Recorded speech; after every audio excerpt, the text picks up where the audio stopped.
ఇప్పుడు ప్రపంచ వ్యాప్తంగా భారతీయులు ప్రతి పండుగను మలబార్తో జరుపుకుంటారు.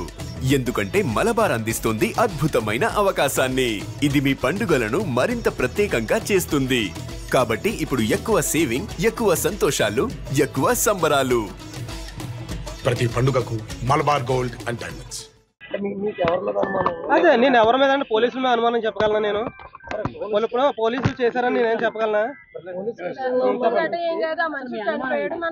అదే సార్, ఆయన చనిపోయాడు. మాకు 10:30 కల్లా వచ్చి నా దగ్గర సంతకాలు తీసుకున్నారు. 6 గంటలకు ముందు ఫోన్ చేశారు. నేను ఉదయం పెడతాను సార్ ఎందుకని నేను అన్నాను. అయినా సార్ వాళ్ళు వినకుండా నైట్ 10:30 ఆ టైంకి ఫోన్ చేసి ఇంటికి వచ్చేసేసి నేను పెడితే కానీ వెళ్ళమని చెప్పి కూర్చున్నారు. నలుగురు వచ్చారు. ఇంకేం చేస్తామండి, పెట్టాం, సంతకం పెట్టిన తర్వాత కొన్ని మార్నింగ్ సిఐ గారు ఫోన్ చేశారు.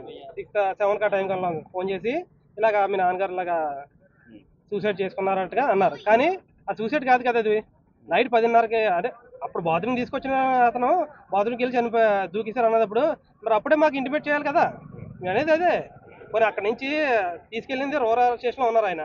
రూరల్ స్టేషన్ నుంచి ఇక్కడ టౌన్ స్టేషన్ తీసుకొచ్చారు. అక్కడ హైవే మీద విజువల్స్ ఉంటాయి, సీసీ కెమెరా విజువల్స్ ఉంటాయి. ఇక్కడ టౌన్ లోకి వెళ్ళేటప్పుడు ప్రతిదీ టౌన్ లోకి వెళ్ళినప్పుడు సూసైడ్ కాదు సార్, ఇది సూసైడ్ కాదు. టౌన్ లోకి తీసుకెళ్లారు. టౌన్ లో తీసుకెళ్ళినప్పుడు అక్కడ కూడా కెమెరాస్ ఉంటాయి.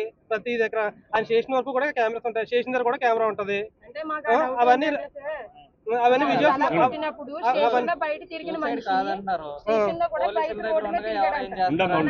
అదే సార్, అదే తెలియాలి కదా మాకు ఏం జరిగిందని. అదే దర్యాప్తు ఆల్ చేయాలి సార్. దర్యాప్తు ఆల్ చేయాలి సార్. ఇప్పుడు పోలీసులు ప్రమేయంతో చేశారా లేదంటే ఎవరైనా వాళ్ళకైనా కష్టం చేశారా? ఎవరన్నా ఉంటేనే కదా ఏం చేస్తారు. అది ఏం చేశారని మాకు తెలియాలి సార్. ఇప్పుడు ఆయన చనిపోయిన విధానం చూస్తే మాకు బాగాలేదండి. అది అనుమానాస్పదంగా ఉంది. అనుమానాస్పదంగా ఉంది సార్ చనిపోయిన విధానం. మాకు అది ఎలాగన్నా సరే అది సీసీ ఫుటేజ్ విజువల్స్ తీసి మాకు అది బయటగా పెట్టాలని చూస్తున్నాం సార్. నిజం తెలియదు సార్ మాకు.